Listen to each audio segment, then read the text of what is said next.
First మనకి కీడు చేసిన వాళ్ళకి మనం మేలు కోరాలని చెప్పి పెద్దవాళ్ళు చెప్తుంటారు కదా.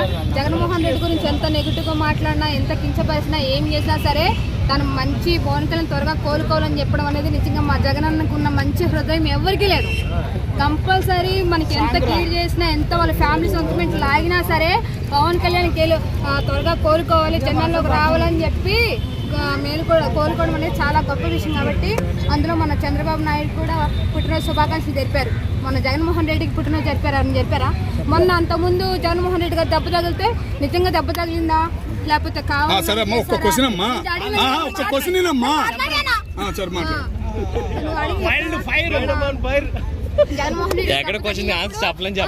జరిగిందా లేకపోతే కావాలని చేశారా, అది నిజమా ఫేక్ అని చెప్పి మాట్లాడారు. అది ఎంతవరకు కరెక్ట్ అన్నా చెప్పు.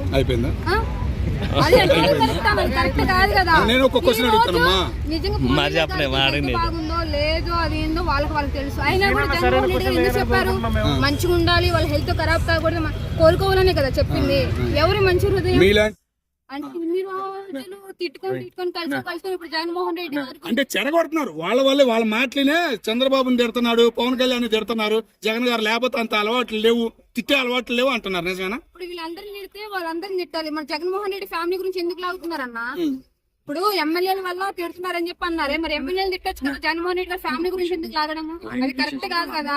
ఒక్క విషయం చెప్పినా, ఏదైనా సరే ఇప్పుడున్న నాయకుల్లో జగన్మోహన్ రెడ్డి మించిన నాయకులు ఎవ్వరు లేరు. ఓకే అమ్మా, మంచి మాట అన్నావు. వాళ్ళ అమ్మగారు పుట్టినరోజే మర్చిపోయాడా? వాళ్ళ అమ్మగారు పుట్టినరోజే మర్చిపోయాడా? మనం చూసినా నువ్వు జగన్మోహన్ రెడ్డి ఇంట్లో ఉంటున్నావా, వాళ్ళ అమ్మ ఆశీర్వాదం చేసుకోండి, వాళ్ళ అమ్మ కొలుకుని ఉంటారా?